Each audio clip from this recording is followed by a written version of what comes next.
Welcome to No Password Required, a monthly conversation that gives you an up-close and personal look at the world of cybersecurity.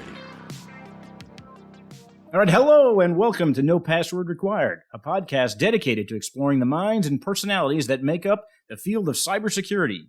I'm your host, Ernie, and as always, with me is Jack Clabby and Pablo Torres. Before we go any further, let's talk about who we have on the show with us today. On the podcast today, we're going to chat with Dan Burke, the cyber practice leader at Woodruff-Sawyer, one of the largest insurance brokerage and consulting firms in the U.S.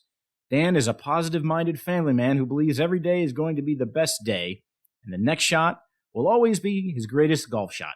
Speaking of people with a positive mindset, Jack, Pablo, how are you? This gives us something aspirational. Right? I want to think I'm the lawyer with a positive mindset. I think we have a bad reputation out there, and I'm going to reset things today. You know, I got to tell you, Jack, I don't understand why people would think you're on the downside of things, man. You're like the card-carrying member of the Positivity Society, which, Pablo, you are a founding member.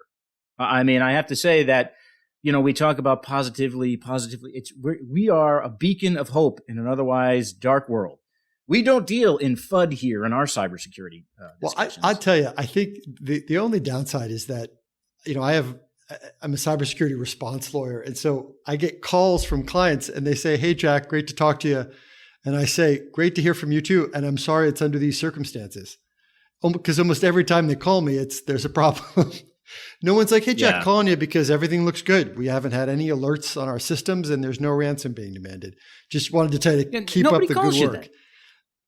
Yeah, look, Jack, I was just saying, you know what? I said, I haven't talked to Jack Clabby. So that's why I feel very fortunate. Maybe it's just because that, you know, we get to see that side of you where you have to, you're like the emergency room doc. You only see the problems. You don't see the good side of humanity. That must be the ER doctors. It's a shift. Their shift is over and they're done. I think I tend to only get the calls when I'm there in the weekend. But I will tell you this though, you want to be the one getting the call. That's what's fun.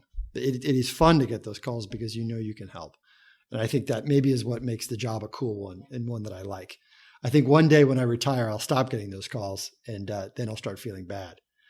I was going to say, I'll call you. Thank you, Ernie. So at the office, you know, I think you guys need to have like a fire pole that, you know, when the call goes out, you can come down the fire pole, the incident response.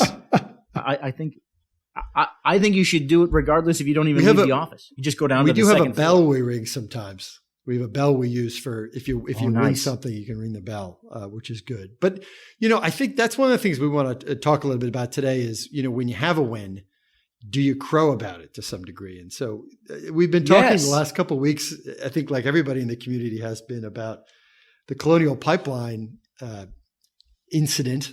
And there's a million pieces of it. But the one we have been talking about came out of this great article, I think it was in the MIT Technology Review, about sort of the two ways of dealing with when you're aware of a vulnerability in the exploit itself, or when you know of a way of fighting back against a hacker who's in the middle of a campaign. And, you know, the story that the MIT Technology Review article told was about Bitdefender, which is a pretty well-known antivirus company that had sort of a early 2021 announcement that it had made a breakthrough. It had found a flaw in that ransomware that the dark side folks were using at the time to freeze up those networks.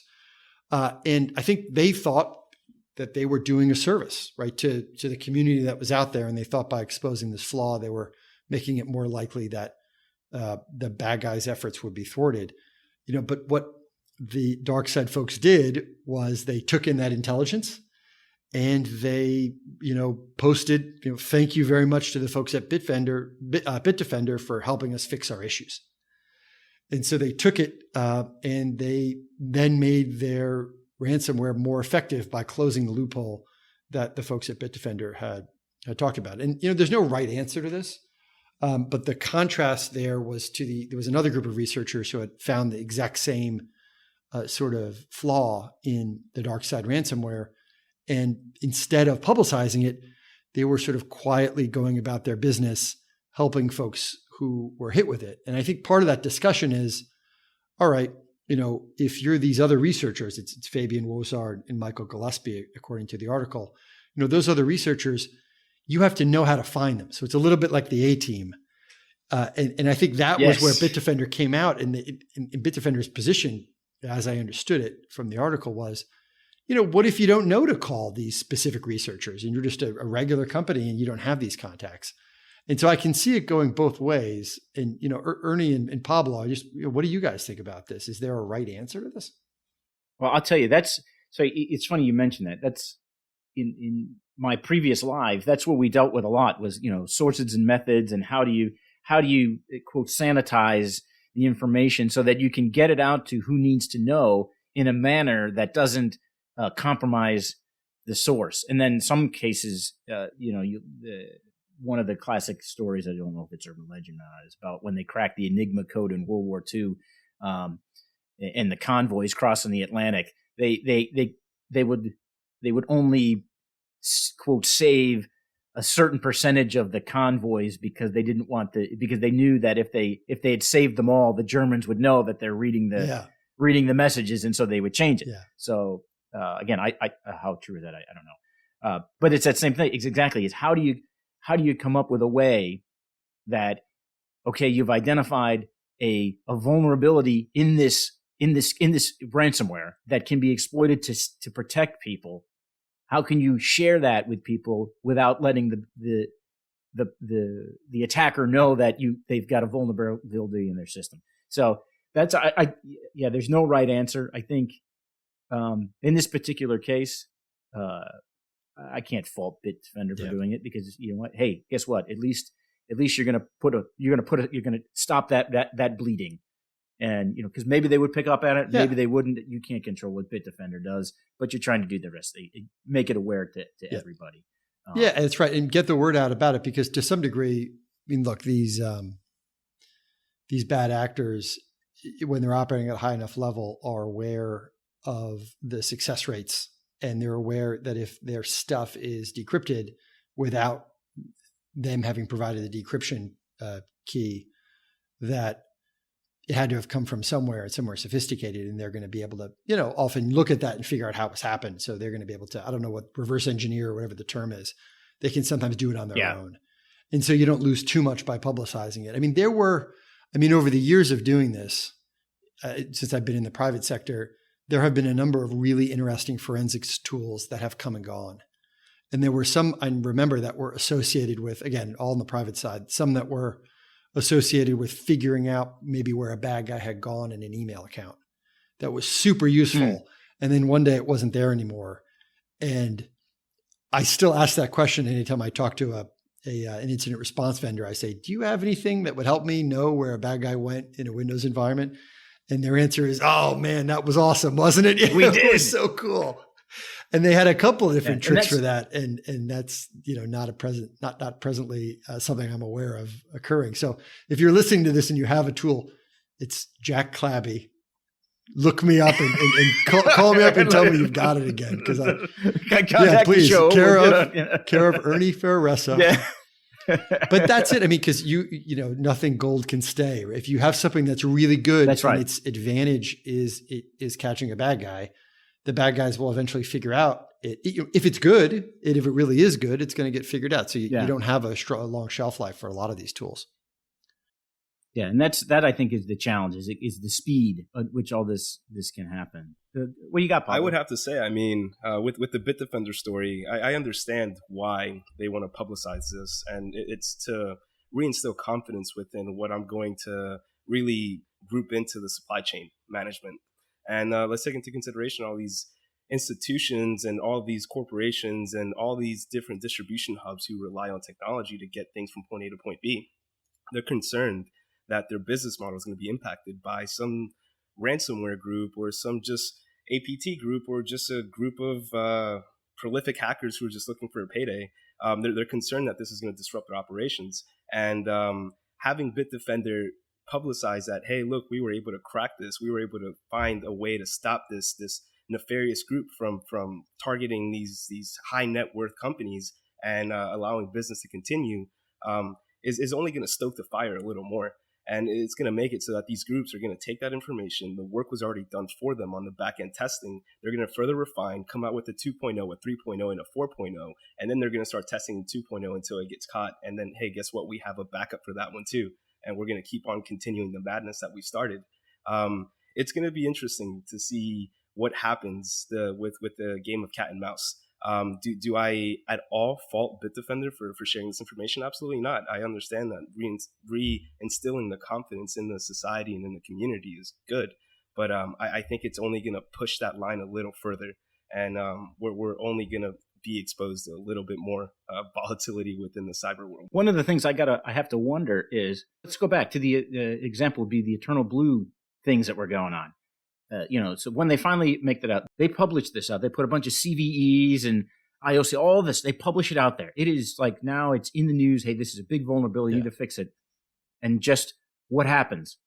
Was it NotPetya comes rolling out like a year later and just takes in these vulnerabilities that were known about. So that's where I think about it. On that side of it as well. It's people can jump up and down and say, "Hey, Bitdefender, you guys leaked this." Well, hey, 88%, I'm making that up, 88% of the people aren't going to do anything with it anyway. So those that do it's going to benefit. The rest of them are on their own. They're not paying attention. It's always, unpatched Windows 98 servers in the basement. Exactly. Yeah. Thank you very much. Thank you much, Oldsmar. What? Oh, never mind. Did I say it's always like how you had this expensive security system in your home. How did the bad guys get in? We didn't turn the security system on and the front door was unlocked. That's right. That's right. We left the door open. What? I'm sorry. The thing I like about this the best, though, is that you have, again, allegedly nation-state sponsored actors, allegedly nation-state sponsored actors on the one side who have extraordinary skill sets, resources, manpower, and, the national pride. Again, allegedly national pride on the line. And on the other end, you've got like balkanized, fractured groups of independent, some private sector, some university-based researchers in the U.S. trying to deal with this, and in Europe. And so, like, I hope, and I don't know, but I hope that in addition to the guys we're reading about here, and we're chatting about here, there's also like rooms full of folks in uniform in America, like also trying to fight back. I don't know if there are or there aren't. I just really, really hope that there are. Yeah.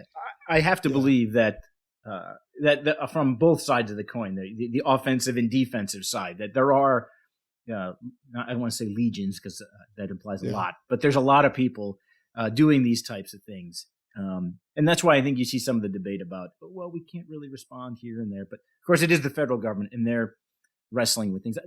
The part that is good is you do see more actions being taken now.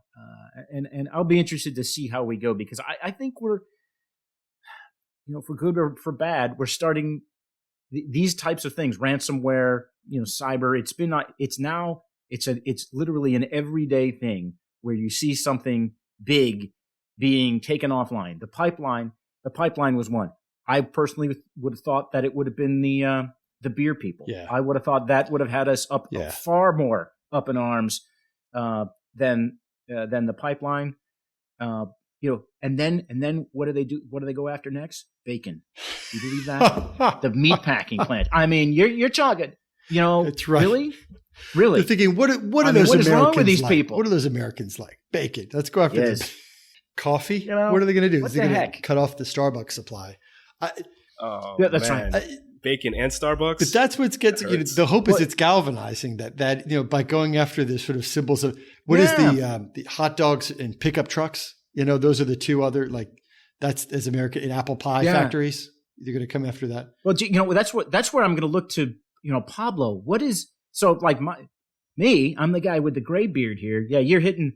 If you stop the charcoal supply, you stop the beef supply, which you're working on. You're already getting the beer. I mean, heck, you just ruined my weekend. Oh man, let me tell you this. I mean, it could get worse if they potentially take away the possibility for you to watch anything on TV. Yeah. So let's say the power grid goes. That would be really difficult. But what would be? I think it's pay by the minute scooters, right? That's what I think for your generation, Pablo, maybe would be most devastating if you can't get a Lime scooter. I would be distraught. I think I would have to call my therapist or something if that happened. You know what would be even worse is it has a way that you go halfway to your destination or halfway between there and back, and it stops right there and says, "Oh, if you want to get back where you're going, it's going to cost you."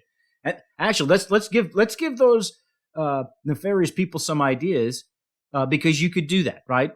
And small change. It's you're gonna make up in volume. So how many of those scooters are there? A couple thousand? Couple thousand. And how many of those scooters are operating with the QR code? I mean, several. Yeah, that's right. Thousand scooters. So now you just have a little thing that's running in the background. Was it Superman 3 where they were just rounding the dollar up and we just run that off there? I mean, come on, there you go. Yeah, I think it is a difference too between if it's when Bitdefender finds out about this through their own research too. They make the choice. I get it has an impact on the public good and it could be pro or con, but it's not as if they're compromising, a source who's undercover somewhere. We're not talking about using that kind of intelligence. And we get it that there are things out there that the government has that are of a much different set of equities. But when we rely on the private sector to do this protection, that's going to be the consequence of it, that you're going to allow this sort of thing you're going to allow the private sector then to control access to that. If we're relying on the private sector to protect us, it's like if you had a castle in the old days that was owned by the king, but like certain parts of it were really controlled by, I don't know, like a merchant or something. It's just it's a weird thing where we rely on individuals for national security. Well, that's right. Yeah, and I think that's an interesting. That's for the new cyber czars or what they call it, the czars. Did they get a hat? They should get a hat. One of those big Russian hats, the czar hat. I don't know if there's such a thing. Allegedly that's going to be czar hats. Allegedly Russian czar hats. Right. Correct. That'll be interesting to see how the new administration starts to shape their policy and move forward, because I think there's a lot. There's a lot going on and a lot that's going to, flesh out here in the next couple of months. And even since the last time we spoke about this, Ernie, the last time we talked about it was when the initial set of sort of cybersecurity controls was starting to be developed and announced by the White House as applying to federal government contractors. More recently, and sort of as I think we predicted, there was an announcement a couple of days ago from the White House that, even though this guidance is going to apply only to federal government contractors, we strongly encourage everyone else to follow it. Yes. And so, that's how it's going to be.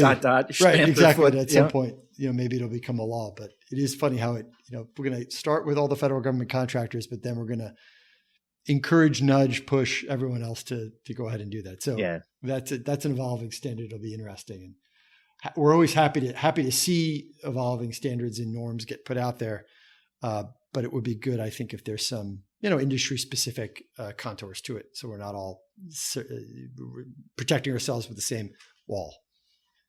Yeah, exactly. And I think it's going to be interesting going forward, just how this all shakes out, because right now, it depends upon which way you're leaning. More government regulation, less government regulation, because we're seeing what happens when you have none, because people are saying the government's got to be doing something, and the government says, "Well, what do you want me to do?" Well, we don't want you to do that. That's true. Well, we want you to do so. Okay. So what it is, and figure it out. I mean, just was it last month, 2 months ago? The FBI they went out and patched a bunch of servers in private companies. They did it on the up and up. They got a court order and to go do it, and they went and did it. Could we use that as the example of a drowning swimmer, and they went and saved the drowning swimmer? I don't know. But it'd be interesting to see if that's, because theoretically that shouldn't be the norm. They shouldn't. But all right. With that said, we're going to take a quick break. And when we return, we'll talk to Dan Burke about his passion for solving problems and his journey from studying economics at University of Wisconsin to his current role at Woodruff-Sawyer. Currently, his day-to-day responsibilities include developing tools to help clients and prospects understand and quantify their cyber exposures. Have an idea for a guest or topic? Send an email to info@nopasswordpodcast.com. Okay, welcome back. Our guest today is Dan Burke, the cyber practice leader at Woodruff-Sawyer. Welcome to No Podcast Required. Thanks for having me. Pumped to be here. Happy to have you. From what I can tell, we have Mr. Jack Clabby to thank for your presence here today. So I'm excited to hear this story, and I'm sure Jack is equally excited. Don't thank him yet until we're done. Probably. That's true. So you may know Dan Burke from his Burke's Bites. His presence on LinkedIn is pretty powerful, but he's well known throughout the cyber insurance world. Dan, tell us a little bit about we have a lot to get into with you, but just give us the window dressing at this point. Tell us about your background and how you ended up in the role that you have at Woodruff-Sawyer now. Kind of just walk us through your story a little bit.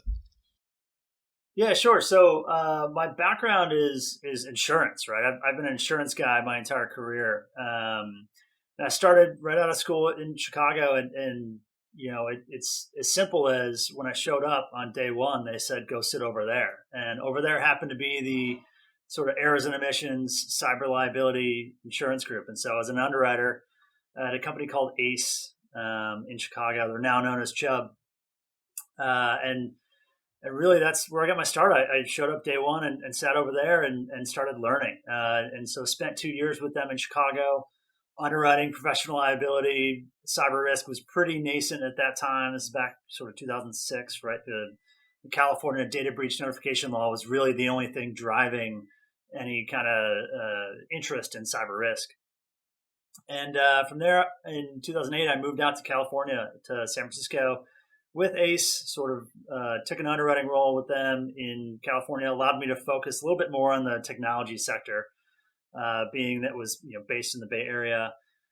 And then in 2011, I left and I joined Lloyd's of London syndicate, known as Hiscox. And so with Hiscox, I was focused entirely on cyber liability and technology errors and omissions. Again, based in the Bay Area, focused on tech companies. And at the end of my time there was sort of leading the cyber liability and tech product in the U.S., sort of writing policy forms and underwriting guidelines and training a bunch of people on sort of how to think about cyber risk, how to really assess it, and what things are key in sort of understanding companies and the risks that they face. From there, I leveraged that into moving to the brokerage side. So I joined Woodruff-Sawyer, which is a full-service insurance brokerage firm based in San Francisco, where I lead our cyber liability practice, where we help companies understand their risks that they face from a cyber perspective, whether that's data breach, privacy issues, or operational risk, and so all the way from insurance, or not even insurance, but technology startups, biotech startups, through sort of the Fortune 100 size companies, and sort of understanding cyber risk and ultimately transferring that through an insurance mechanism. So Dan, a number of our listeners are cybersecurity professionals and don't work with insurance except occasionally when it's paying for sort of first party or third party response. Can you just at a high level explain the difference between an underwriter and a broker for how the insurance market works? Sure. So a broker's the sales guy. Right, a broker's the one who's trying to get you to buy stuff, but really they're the intermediary, right, between you and the insurance carrier who's actually taking on the risk. So the underwriters are they work on behalf of the carriers. They assess your risk. They try to quantify it. They determine what controls you have in place, and they're the ones ultimately writing the check at the end of the day if there is an issue. If a ransomware event or some other type of claim happens, the underwriters and the carriers are the ones paying for it.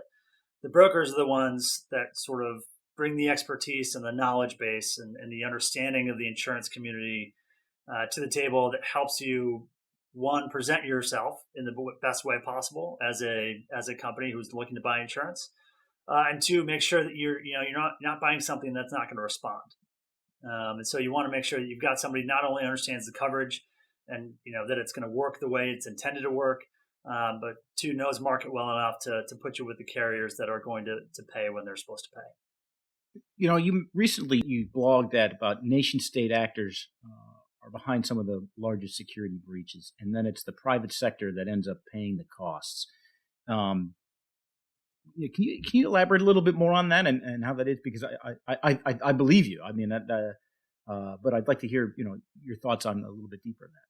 Yeah, it's pretty crazy, right? If you think about some of the attacks that are happening around the world, right? So the Colonial Pipeline attack, right, is major infrastructure piece for the United States. The whole Eastern Seaboard is, on a hunt for gas for a couple of days because they had a ransomware event. Well, that's an attack coming out of Russia, right? Allegedly, I'll say allegedly to not get your podcast in trouble, but allegedly coming out of our podcast in trouble for a great many other reasons. But that's I was like, it could have been anyone. It could have been anyone. It could have been anyone Russians, that could is have been sitting anyone. in Russia, and maybe Belarus, right? But it could be. It's coming out of Russia, right? They're clearly harbored by countries that have no interest in enforcing, criminality around these attacks.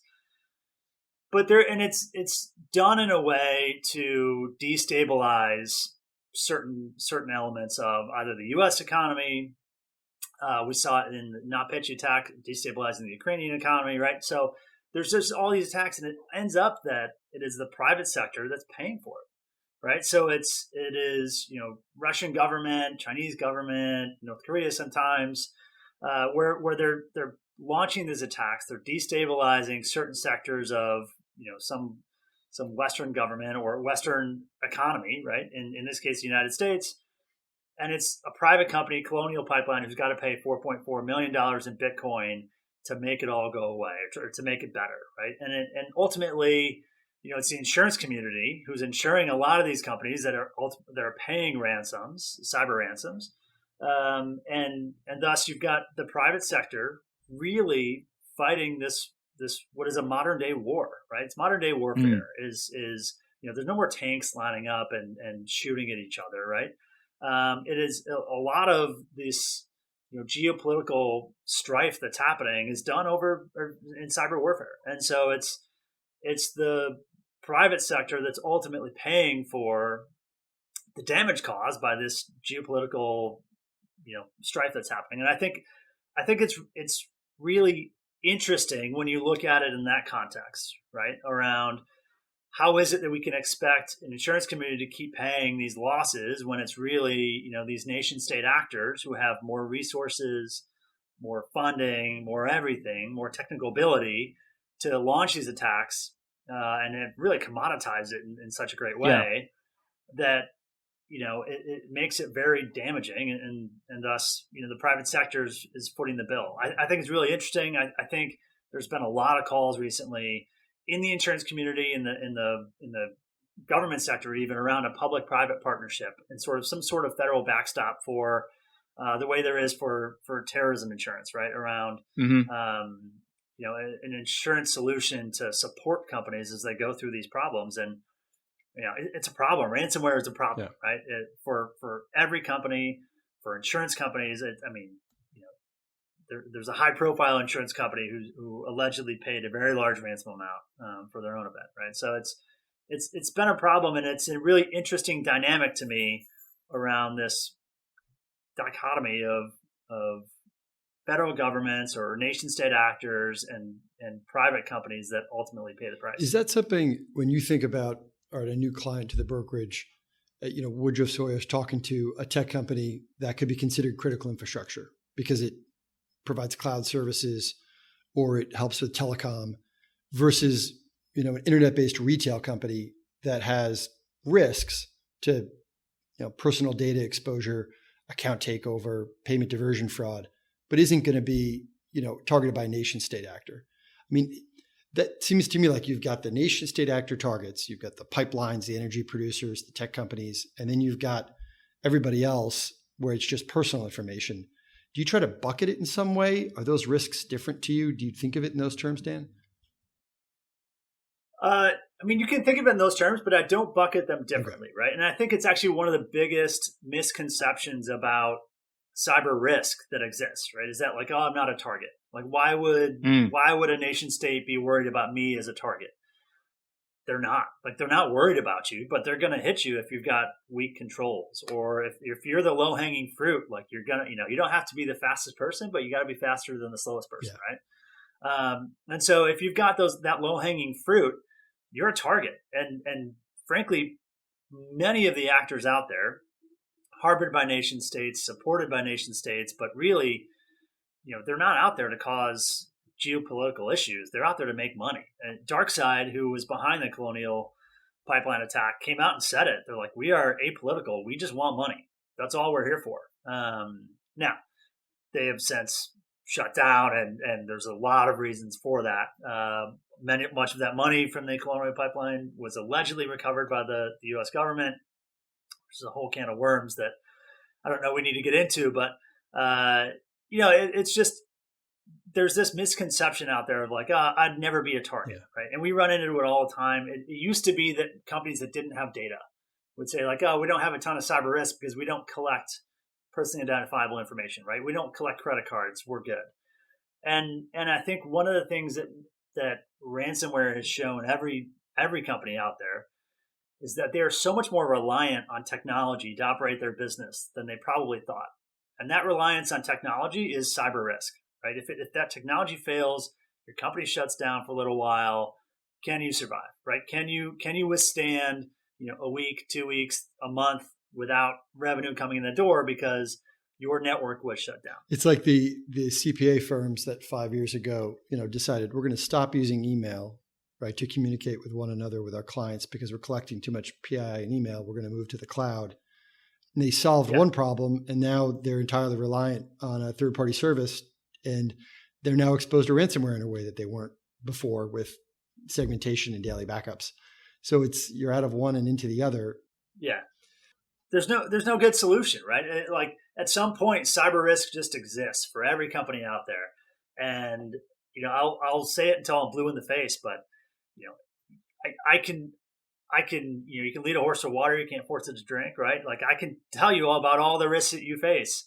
At some point, you've got to want to do something about it. And, unfortunately, I've run into scenarios where we're pitching a client or we're telling them about their cyber risk, and they choose not to insure it. They don't see it. It doesn't resonate with them. And then they call us back, a couple of weeks later. Hey, we've got a ransomware incident. Can you help?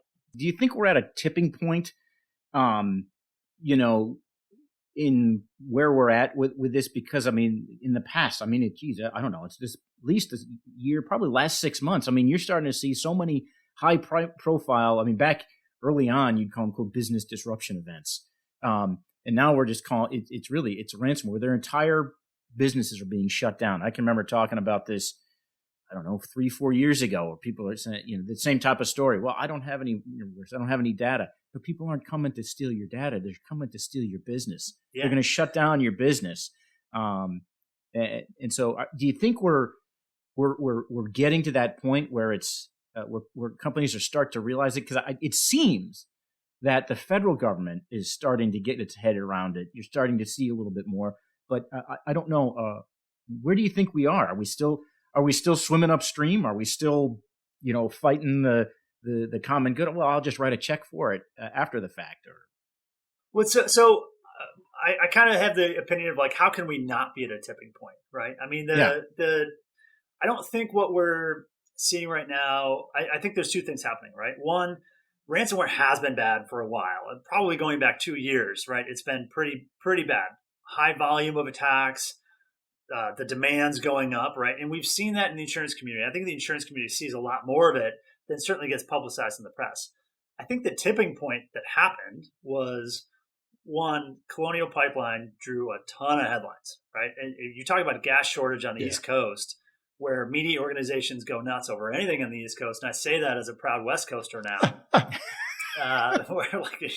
But something happens in the East Coast and it just draws a ton of media attention. And so, that hit a nerve, right? And the federal government sort of got to a place where they had to do something.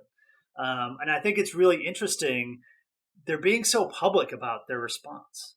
And it's, politics, what have you. I don't know what's driving it, but they're being very public about what they've done in response to this act, Colonial Pipeline specifically, and in ways that I don't think they have been in the past, right? Certainly the FBI has been very involved with the ransomware for years, in sort of counseling companies through their response and getting engaged when it happens. And so to me, it's just really interesting. Like it has to be a tipping point because there's been such a forceful response. And I think they're trying to send a message. If I had to guess, I don't think they're they're being public about this in the hopes that it just goes away forever. But I do think they're sending a message of like, all right, enough's enough, right? Like, we're not just going to sit here and take this all the time, especially when you hit critical infrastructure.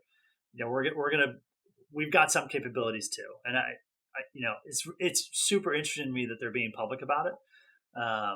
But it's got to be a tipping point. Certainly from a media perspective, the last 2 weeks have been crazy amount of news stories that mention ransomware.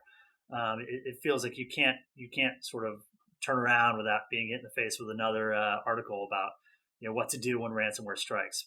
2 years ago, Dan, that you mentioned, I mean, that was when, at least in our practice, we started to see the extortionate ransomware, where it wasn't just lock up your system and pay us to free it up, but it was lock up your system, pay us to free it up, and we won't post this data that we took from you to the internet for everyone to see. That extortionate piece, that was associated with seeing 7-figure, 8-figure ransomware demands, which were really not something that we saw 3, 4, 5 years ago. It was brand new. And I always thought the response to that, the FBI, they would respond and Secret Service would respond if money went out the door. But there was always this idea that it was a law enforcement response, which is sort of silly because you're really going to go and arrest these guys where they are. And at least one thing that's been nice about making public the Colonial Pipeline response is that you get the sense it's not just law enforcement, that there are other aspects of the U.S. government that are getting involved here. It's really not the kind of thing where you're going to lock these guys in a local jail. It's got to be something done at a national security level. Well, and that's what I think was interesting is we're starting to see that, that it's going beyond that. I saw an article today that said that the federal government is mulling over military options. For everything's on the table, right? That's right. Well, you mentioned that. So the dark side folks said, hey, listen, we're only in this for the money. We're not political. Part of it goes back to, hey, dark side, you don't get to decide that. Yeah. That totally. Decision isn't solely up to you. So I think it's interesting. It'll be certainly interesting to see how it plays out. Because it's really one of the things, to kind of take it to a little bit other direction is how do we get ahead of it? Because we're seeing a lot now of resource expended after the fact. Hey, we're all excited. The FBI went out and they or the Department of Justice recovered some of the money. How do we get ahead of this? That it's not, oh yeah, hey, look, the bomb's gone off. That's nice. How do we stop the bombing? How do we get ahead of that? Well, it's funny because part of me thinks that like the FBI or Department of Justice publishes that they got the money back. It's like just creating these false expectations for my clients now that they're going to want their money back too. It's like, well, this has happened once in the how many thousands of ransomware cases we've seen, right? So like I think we should temper expectations somewhat. I don't think we're always going to get the money back. Is sort of one thing I'd say. The other thing I think there's been an ebb and flow to ransomware right over the years, and I think to Jack's point, it started originally as like, hey, we'll lock up your systems, pay us. WannaCry asked for like $300. Like, what a wasted opportunity that was for them. But so it's like, $300, fine. Like, give me my system back. And then it became sort of like, oh, I'm just going to ignore you. I'm going to restore from backup. I don't have to pay your ransom. And so then it became, all right, well, now we're going to go encrypt your backups. And so then it's like, all right, well, now we got to figure out some other defense. And it was like they found another way around not paying. And the attacker said, all right, well, now we're going to steal your data. So if you don't want that to get out, now you got to pay us for that too. And so it's just been this ebb and flow. To me, this is an ebb, right? Of the government getting involved, fighting back. There will be a reaction that comes. There's some other way that this is going to come back. And I think, one of the things that this has done, frankly, it's highlighted how profitable ransomware is for all these bad actors, right? So, I mean, someone said to me earlier today, there's 7 billion people in the world, right? And they're all seeing how much money these guys are making. Like, there's more coming. Like, it's not going to go away forever. So, I don't think I have a great answer for like what's next. How do we put the bomb back together, right? I think the bomb has gone off and it's going to be here. It's going to be happening for a long time, but there's probably an equilibrium that exists around, somewhere between the $300 from WannaCry and the, $40 million that someone allegedly paid a few months ago. So what I worry about, that's what I worry about, is that the making public to the bad guys that you can get the money back is just going to allow for more lag between if you do make a payment and when you get the decryption. They're going to wait longer until the Bitcoin clears or whatever you want to say. It's not going to be an instant communication. And I think then you're going to have, maybe that's the goal here, is to just ruin it totally. And this idea too, that the federal government's going to start looking at companies that pay ransoms for violating Bank Secrecy Act, right? And for violating Treasury. That aspect, again, I get it. I get that the government's trying everything, but I don't believe that the criminal justice system is the right way to do this either way. I think the government needs to start treating it like something else. And we've started to see like Secret Service will help and not even really open a file. Sometimes they've got investigators now who are really third parties to them who help with payment diversion recovery.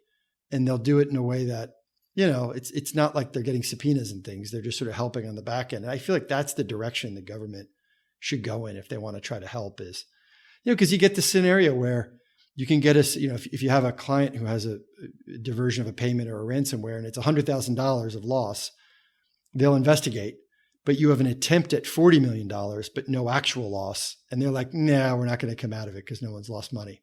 You're like, it's $40 million. They tried to get $40 million. Help us. Nothing. Yeah, it's like a foiled bank heist, and yet, well, I wouldn't worry about that. I'm sorry, what? What do you see, like, Dan, how much of what you're doing now when you talk to new clients or renewals, how much is ransomware and then how much is the other stuff? Is ransomware just dominating the conversation now? It is. It's, it's a little concerning to me, actually, because there's more out there, right? There's more to cyber risk than just ransomware, right? If you think about the wave of consumer privacy regulation we've seen, from GDPR to the CCPA in California. Virginia just passed a law. I think Florida tried to pass a law but couldn't agree on the private right of action. Right. So there's a whole other shoe to drop, I think, there around the private right of action, around these privacy laws, that to me, it's what I'm talking about a lot right now, right? Trying to open people's eyes up beyond the immediacy of ransomware and the risks that are present there, but sort of what's coming down the pike. And that's a big one that I'm focused on, is the privacy issues, particularly for consumer-focused companies. It's a pretty big risk that exists there. Speaking of privacy issues, what do you do in your private life? What do you do to walk away from this insanity that is going on in the world? I heard somewhere, actually, I could see in the background, it appears there's a map with a flag in it. And I'm assuming that flag has something to do with a golf course in Georgia. It is a golf course in Georgia, Augusta National, which I've been to once. I did not to play, unfortunately. I'm not good enough to be a professional golf player, or to know enough people to get access to that course, I suppose. But went to a practice round there. I do golf. I love golf. Not very good at it. I'm perfectly average is how I would describe my golf game. But yeah, I do that. I try to stay, somewhat physically active. I've got 2 kids, with a third on the way. So I'm chasing. Hey, well, congratulations chasing there. Little ones around. Thank you. Coming in July, another baby boy Burke running around. So we're chasing kids around. And that's about it. See, that's pretty good though. That'll keep you at least active. On the Augusta, Georgia thing, if you want to chalk it up to a work-related trip, that is the U.S. Army's Cyber Center of Excellence is in Augusta, Georgia. Is it really? It is. There's actually there's a big national security agency presence there as well. So if you happen to be in that area, and I know one thing I know about Army guys is they like to play golf. That might explain all the security around Augusta National. Like maybe there's a tie in there, right? There's some connections that are probably helping them. It's always been a cover. It's a big cover for one of those things. The secret's in the golf tees. Exactly. It's in the golf tees. That's right. So when we've talked before, you talk a lot about happiness and what you can do in your career and your personal life to sort of optimize that, and it's something you talk about with others. just, in your view, sort of, not to ask too big of a question, but what is that key to happiness? What is that key to balance for you? So balance is actually a really interesting word to me, right? Because I think for a long time I've heard this like work-life balance thing, and it's supposed to exist. And it feels hard when you're young and trying to establish a career, right? And then COVID hits, right? And me with young kids, this whole work from home thing has been incredible. Like work-life balance might actually exist at this point, where I can have lunch with my daughter because she's not in school yet, in the middle of a work day where I'm otherwise would have been out and about going somewhere or like on an airplane, right? So I think that's actually really interesting. And I had someone ask me recently, like, what's your best day? What's been your best day at work? And my answer was tomorrow. Like, I just think I'm an optimist by nature. And so to me, the promise of tomorrow is just so huge. So I love what I do. I think it's really interesting. Insurance probably gets a bad rap from so many people, but it's been an unbelievable career for me. And I think I've carved out this small little niche in the cyber insurance world that I find super interesting. And I'm excited. I'm excited to talk about it. I'm excited to help people, right? That's a big thing of mine is just helping people. So to me, tomorrow is always going to be my best day. And Dan, just to say a word about the cyber insurance market. I mean, you and I know each other through my brother, Patrick Clabby, who's, does a lot at Chubb and, again, kind of came up with you in terms of helping build the industry a little bit in the last maybe 10, 15 years in cyber. But he's described it to me as, some people like insurance, some people don't. But when you go to the Lloyd's of London building in London and you see they have the original boards up and it has the names of the ships that cross the Atlantic. And you want to say, you're not getting the new world if you didn't have insurance, because these ventures that we go on are so risky and they're so extraordinary that we have to share it with others. And I think cybersecurity and sort of the unknowns for it is a good example of that. And I think Patrick has articulated that, and you probably feel the same way, that these things are so risky that it is good to share. In insurance, at least the insurance market lets us do that. Insurance powers the world, right? I mean, it really does. Like companies wouldn't take the chances to do cool things if they didn't have somebody to sort of be there when they failed. And I just think that's a great perspective on the insurance community. I love it. It's been a great spot for me to be. And I think that's a great analogy. Taking it back, if we look back in time, nobody goes to the new world without insurance. Well, here we are in the 21st century, going into the new space of cyberspace, and we don't go into cyberspace without insurance. All right. Well, after a short break, we're going to return with Ernie's lifestyle polygraph. Stay with us. You are listening to the No Password Required podcast. We cover cybersecurity and a lot of other stuff. Okay, welcome back. Dan, are you ready for the lifestyle polygraph? Let's do it. All right. For those of you who don't know, the lifestyle polygraph is a series of questions designed to probe the inner workings and minds of our guests. In the federal government space, these are used to determine people's suitability for access to national security-related issues. But for us, it's just to make our guests slightly uncomfortable and tell stories about their life. So here we go. First question. All right. If you coached a high school football team, which part of your team would be more feared? The offense or the defense? The offense or the defense? So it's an interesting answer because I'm a fan of two football teams who are very much not known for their offense, the Chicago Bears and the Wisconsin Badgers in college. 3 yards in a cloud of dust, right? And yet my answer is going to be offense because I played offense in high school. It was my thing. I just see it, I think, a little bit better. So offense would be my answer, even though I have yet to cheer for a team that really can move the ball the way modern offenses should. Watch out for Justin Fields, though. Okay. All right, number two, a difficult question, especially for someone your background. Happy Gilmore or Caddyshack? Caddyshack. Got to be Caddyshack. It's just such a classic, and I go on this golf trip to Bandon Dunes every year, and every year it's on the shuttle up to the resort is like they're playing Caddyshack in the van. It's great. So definitely a Caddyshack. That's one of the movies where if you watch it, like on an HBO style versus if you watch it edited on TBS, the experience is remarkably different because you forget just how filthy it is, like in its pure form. After years of watching it on, standard cable, you encounter it in the wild again and you're like, I didn't remember any of that. I don't remember that. I don't remember any of that. I think, don't you aspire to be the judge there, Jack? My pal, Danny.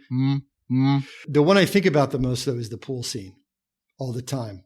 When they finally drain the pool and it's sitting there. I'm not going to ruin it for anyone who hasn't seen the movie, but it's a great scene. Spoiler alert. Spoiler alert. That's right. Yeah. Spoiler alert movie from the 1980s. It's been like 40 years. Happy Gilmore, it doesn't have the staying power. I think about the Bob Barker scene a fair amount. That's the one I think they nailed. I remember seeing it in the theaters and laughing out loud at that scene. Well, that's something to think about. So, I'm not an avid golfer. Dan, you are. The Gilmore putter. I mean, can you just walk out there with a hockey stick looking putter and I mean, would you be fine on the greens? I know they do the two-handed putter, but that doesn't seem like that should be allowed in gentlemanly play. I think there might be some rules.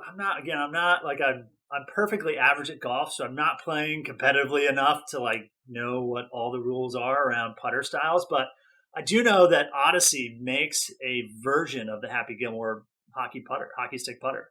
I think it's like a novelty kind of thing. I don't know if anyone actually bought it, but I've certainly seen pictures of it. Yeah. So how would you feel if you're out there?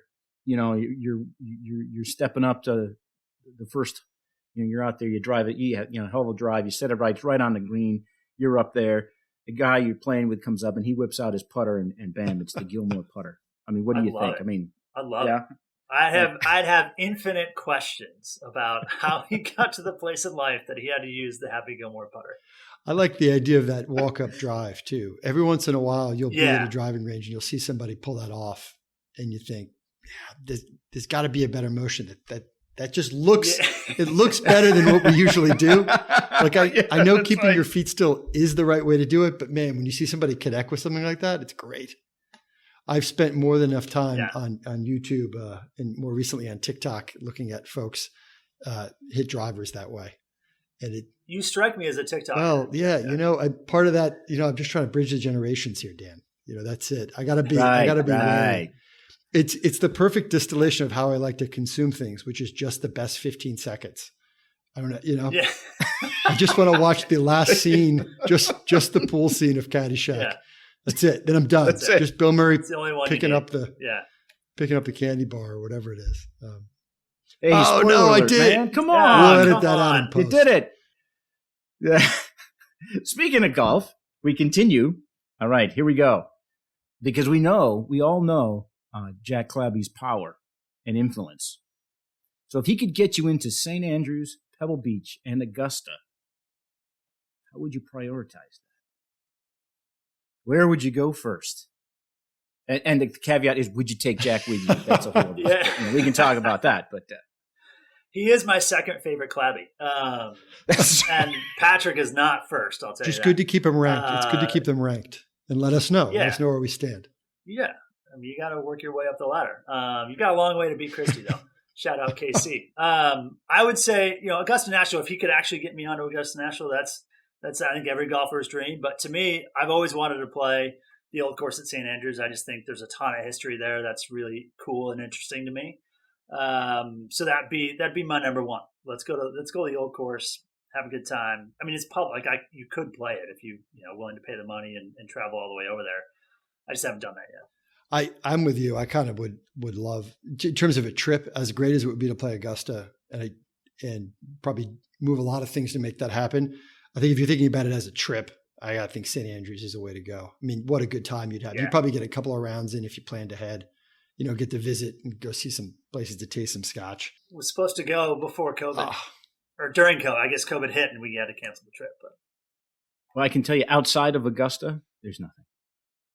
It's an Army base. I know. There's absolutely nothing. Yeah. It's the worst. According to us, provides security for the. That's right. Yeah. But Augusta is like the third worst place in the world. I can think of two. Yeah. I don't want to make it number one because, for legal reasons. Well, Dan, when you're coming through Tampa next time, we can take you out at Innisbrook, which is where they have the Val's Bar. And there's a couple of good courses around here too, but that's one that we've sponsored in the past and have a lot of affection for. It's an outstanding set of courses out there too. Some good Florida golf out there. I have seen alligators on the course out there. You have to just wait and then they leave and then you can keep playing. Have you seen the video of the professional golfer who went and hit it on the tail and it scurried back in the water? No. Dude, oh, awesome. All right. I'm looking forward to this.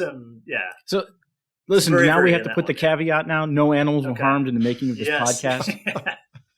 We do not advocate taking your golf clubs. Maybe if you had the Gilmore putter. Just say allegedly. Allegedly. Yeah. Take your Gilmore putter to hustle off the gators off of the fairway. All right, here we go. This is a good one. What's the best type of cheese? Best type of cheese is Wisconsin cheese, one. In a broad context, Wisconsin cheese. Very specifically, cheese from the Burke Cheese Factory, which is a real thing that used to exist. My grandfather and my great-grandfather owned Burke Cheese Factory in Seymour, Wisconsin, which is an unincorporated town outside of Darlington, Wisconsin. And my uncle actually, through his in-law side, was part of the group that created Colby-jack cheese. If you're familiar with Colby-jack. I don't think there was a time when it wasn't invented. Oh, that's cool. It just kind of came into being. That's a 20th century invention. Colby cheese, I think, goes back to the 1800s. Out of Colby, Wisconsin, and then my uncle and his in-laws and their cheese operation created the process around combining Monterey Jack and Colby cheese into your new favorite cheese, Colby-jack cheese. Well, I would think, and seeing how, Dan, you have some influence in the cheese industry, I think you should have a Clabby-jack cheese. Clabby-jack cheese. I actually have, it's kind of ironic given that I went to school at Wisconsin, but I have multiple friends that are in the cheese business or have families in the cheese business, right? Not even considering my own Burke Cheese Factory family history. Zoot's Cheese House in Sartori Cheese, is that one's still operating. A lot of good cheese houses in Wisconsin. Well, my kids would tell me that I'm in the cheese business, but it has to do with jokes. So that said, besides cheese, what's the one thing that can instantly make your day better? And you can't say talking to Jack Clabby. You can't say talking. That's a no-brainer. It's got to be my kids, man. My kids, when you just get that big bear hug from a kid, that's just like an instant day raiser. Especially for me, I don't know. My daughter, when she comes in for the hug, man, that's the best. I actually took my son to his first baseball game this past week, and the Cubs were in San Francisco, so we went to a game. And I've spent every evening before bed and every morning before breakfast playing baseball outside the backyard, which has been awesome. So we're on day 5 of that. The Cubs were in town. Did you have to? Did you have to explain the saga of the Cubs? I mean, he's not there yet. Although my son was born in 2016 when they won the World Series. So I always say he's the maybe that's a sign. He's the curse breaker, right? It could be it. Yeah.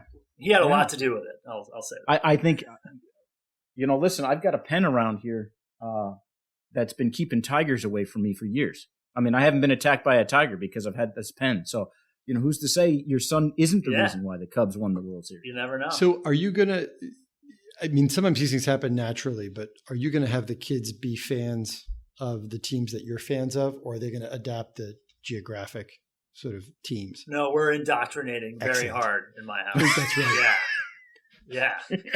That's the correct answer, I think, to that question. Yeah. It's, in fact, some random football game came on TV and my son was like, oh, the Wisconsin game's on. And Wisconsin was not playing, but he knows when football's on, it's probably Wisconsin. That's awesome.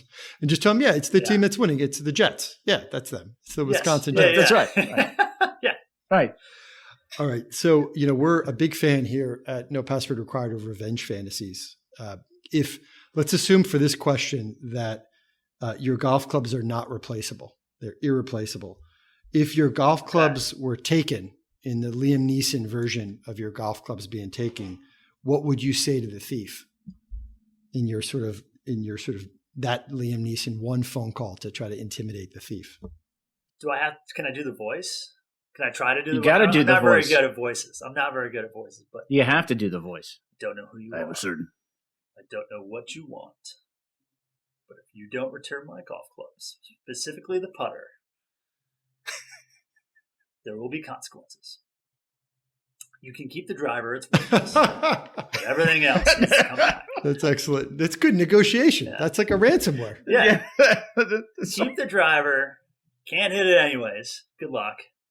But the putter has to come back. It's true. It's like, look, we won't call the cops. If the putter just shows up, we're just going to, the trail will go cold. Yeah. We'll call it. Yeah. That's right. No cops. That's true. I mean, going back to what we were talking about before with revealing the sources and methods for deterrence, like when they were figuring out fingerprints, I bet they probably had some hard choices to make. Do we tell these bad guys that we could just find out who they are based on fingerprints? Like, imagine all the stolen golf clubs that were later recovered that could have been traced to the thief. A golf club takes a good fingerprint. I guess they had to put it. Is that why they created golf clubs? It might be. Let's talk to O.J. Simpson. Putting together the alternative history here. There's some conspiracy theories we could go down here. Golf clubs. Yeah. That's right. Well, heck, yeah. I mean, again, O.J. Simpson, he's a pretty avid golfer. True. Remember the gloves didn't fit? Had to quit that whole thing? Gloves don't fit. Must quit. So, I don't know how that ties into him wearing gloves. Yeah, I don't know. Murdering people with golf clubs. But yeah. This got dark pretty quick here. That's right. All right. And there we are. So, that said, Dan, thanks so much for joining us. If our listeners wanted to connect with you, how would they do that? So as Jack mentioned previously, I am moderately famous on LinkedIn. I do some short video series. So you can find me on LinkedIn.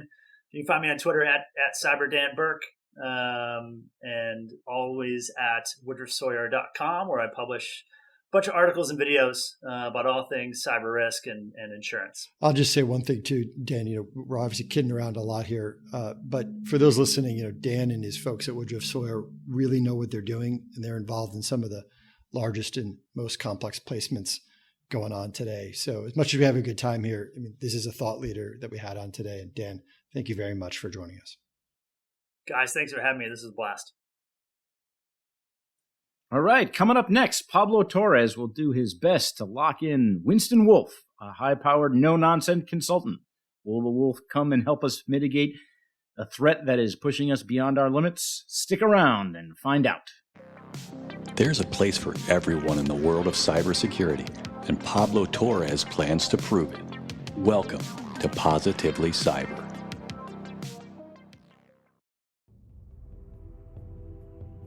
Welcome to Positively Cyber. I'm your host, Pablo Torres. Cybersecurity is a complicated business. Even on the best of days, things will go wrong. The question is not if, but when. After all, those incidents are the reason why we are here defending in the first place. On the worst of days, we are overwhelmed with zero-day exploits and the ever-present phishing attacks. On the best of days, we are overwhelmed with users thinking that a random USB stick found after the proverbial water cooler talk is universally meant to be associated with the roll-off the term plug and play. No, huge red flag. Needless to say, we are perpetually overwhelmed. To deal with the onslaught of cyber attacks targeting our clients, we built a fictitious organization that is undoubtedly the envy of all other fanciful cyber firms featured on rival podcasts. Somehow, sometimes we still run into issues that are more than we can handle. So what can we do in situations where our firm's talent is spread too thin? We could pull a few all-nighters and hope to mitigate the threats before our staff collapses on the floor. The defend until you drop technique is tempting. However, our HR team, led by the Mandalorian and Scooby-Doo, values our employees' well-being way too much to pull a stunt like that.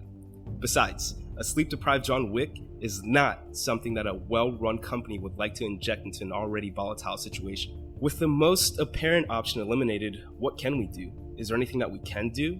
Are we just sitting in the water, stuck up a creek without a paddle? In the perfect full world, we would just add staff. I wonder if Velma Dinkley's still available. Wait. We don't have time for that.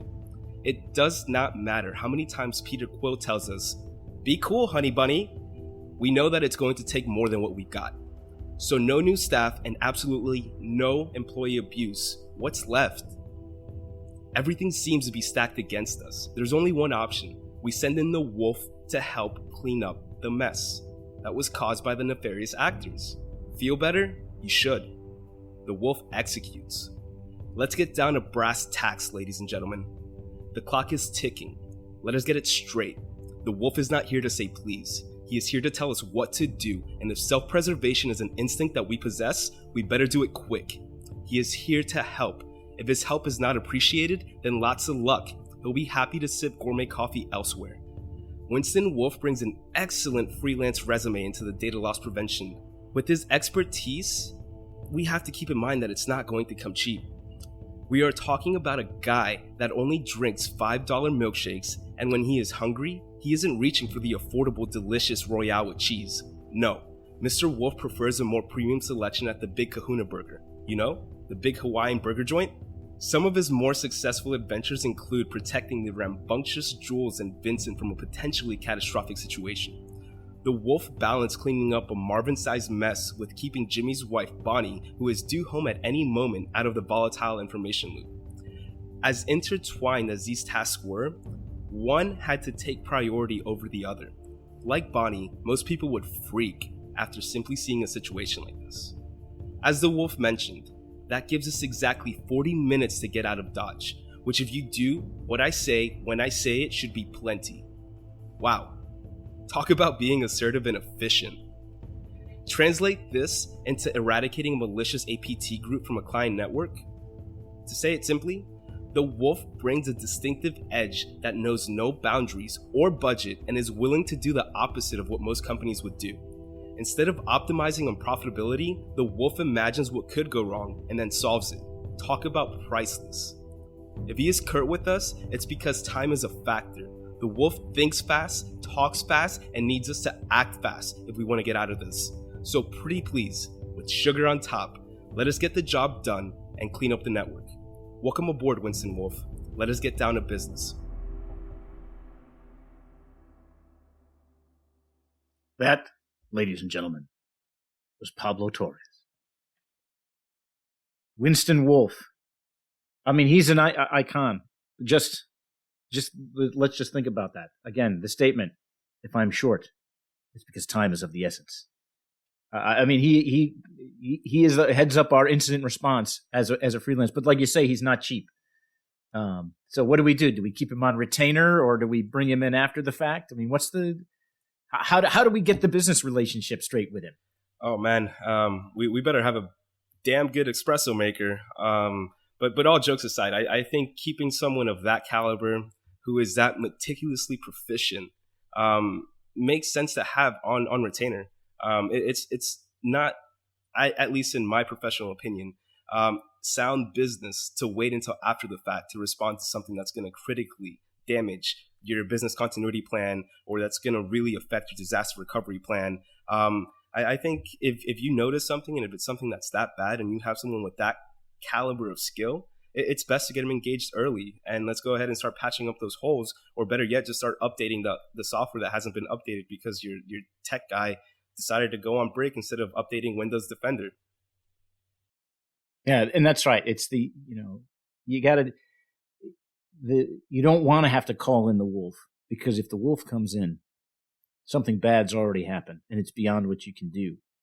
So you don't need to have them on all the time. You know what I'm thinking? I'm thinking that we might be in the presence of our own version of the wolf when it comes to that, our own Jack Clabby. Is he the wolf? Is he the cyber wolf? Because what does he do? He blows in and he comes in and he starts solving problems. So, I think Jack can be, maybe that's what we should ask him to do, is shave his goatee and have it just be a little pencil thin mustache, and slick back what he has for his hair. I don't know. We'll have to see if we can get him official, no password required, black blazer, white shirt, and black narrow tie. Because I do think he drinks fancy coffee. I think that would fit Jack perfectly. And it may take some arm twisting, but I think he definitely fits the bill. I like it. So I think that is going to wrap up the this version of the show. We had a pretty good segment. Really great talking to Dan Burke, and as always, good to talk with Pablo and Jack. So thank you very much for joining us. I'd like to thank my co-hosts Jack Clabby and Pablo Torres, and a special thank you to our guest Dan Burke, the heir to the Colby-jack cheese fortune, and hopefully we'll be able to play Augusta National in the near future. So good luck to Dan and his endeavors as he pursues golf and cheese. That said, remember to rate, review, and subscribe to the No Password Required podcast, and send your questions or comments to info@nopasswordpodcast.com. I'm Ernie Ferreso. Thank you for listening, and we'll talk again soon. Thank you for listening to the No Password Required podcast. The show is produced by Cyber Florida. A special thanks goes out to our friends at Carlton Fields and Cognizant. If you'd like to learn more about the podcast, visit our website, cyberflorida.org/pod.